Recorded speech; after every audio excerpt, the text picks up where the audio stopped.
Fourth is, and these are not in any order of importance. I just call this the money categories. With a franchise, one thing I benefited on was economies of scale.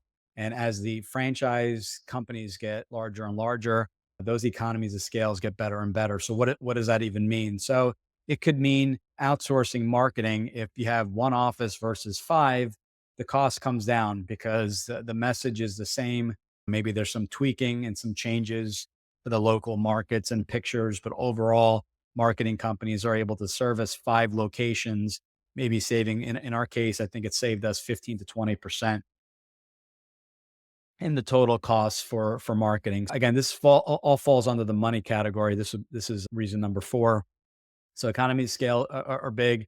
We've seen in other companies where buying power, it could be holiday lighting, where all the lights in larger quantities are purchased, larger quantity, larger discounts, which is being passed down to the franchisees. And this goes for all services, call center related items. The bigger the call center, you're able to cut back on costs. When you're adding in a parent company with multiple brands and utilizing the same centers, same exact thing.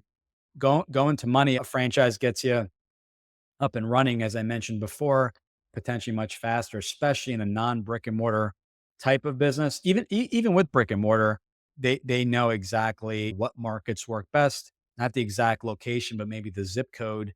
And then you're going to use a third party to find the ideal location. But on a non brick and mortar, 90 days or less, I opened up in 30 days. And that all depends on how much staff is needed, vehicles, when the next trainings are, when you're available for the training. That's why I say 90 days or less. It could take more, it could potentially take less, but you want to make sure you have everything set up. Marketing is being done before launch so that you're going on appointment, just like we did. Marketing was done prior. Day of launch, I already had an appointment. We closed same day. Not a huge deal, but it was a good win and help with confidence building, closing a deal on the first day on the first sales call. What else on money? The other idea as far as money is that some people will use this to diversify income streams. So they always say, don't put all your eggs in one basket. So maybe they are diversifying in different businesses. Certain franchise and non-franchise businesses may only have one or two income or revenue streams. So by diversifying, you're able to spread it out. So if the roofing business, maybe it's roofing restoration. There are brands that actually can provide a liquid roof, believe it or not, add the texture back on the shingles, the roofing tile, and provide a protectant really to extend the life of the roof. That could be a way of diversifying. So now that you can truly service the customer both in the replacement, the repair, and the extension of life in the roofing business. Other people can easily add on brands. So if you work for, it doesn't have to be part of a parent company, but there are definitely some advantages there. And going back to the example, you own a roofing franchise, you can add on and say, okay, what else can we do aside from just the roofing? And I have 500 customers that we have service. I can call them up and say, we now offer painting.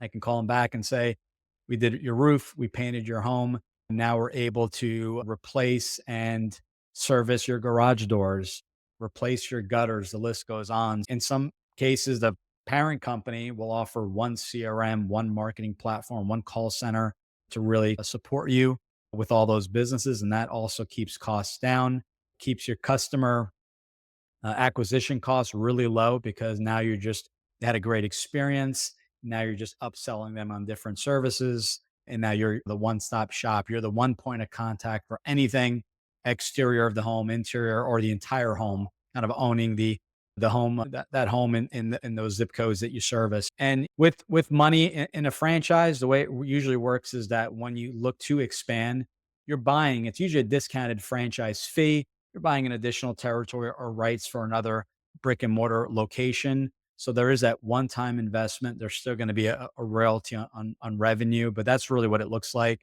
Is it when you're staying within a brand and going wider? So if you're in the roofing space and you buy additional territory, usually you're just paying a discounted franchise fee and then adding staff on when needed. So the initial investment up front is going to be a little bit less, but you have the higher, acquisition costs of your customers since you're servicing brand new areas. Flip that around, and now you're adding brands. So you're in the same zip code and go from roofing to painting to gutter replacement. Investment's going to be a little bit greater because now you have a learning curve for different gutters are not the same as roofing, and roofing is not the same as painting. So you need some additional staff and training. There's franchise fees and things like that. So your investment may be a little bit greater, but if you prefer staying close to home and mine, you'll have that lower acquisition cost. So then you'll save that money there since you're servicing all those happy customers again. So that is the area of money.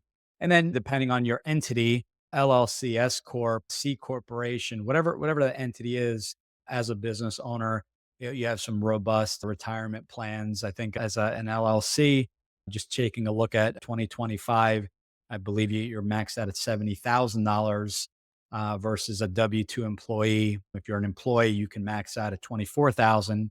And then there's different amounts that you can increase depending on age. Just another that this is just an advantage of being a business owner, which obviously as a franchise owner, that's you can take advantage. And back to money and or going back to control, you own this business.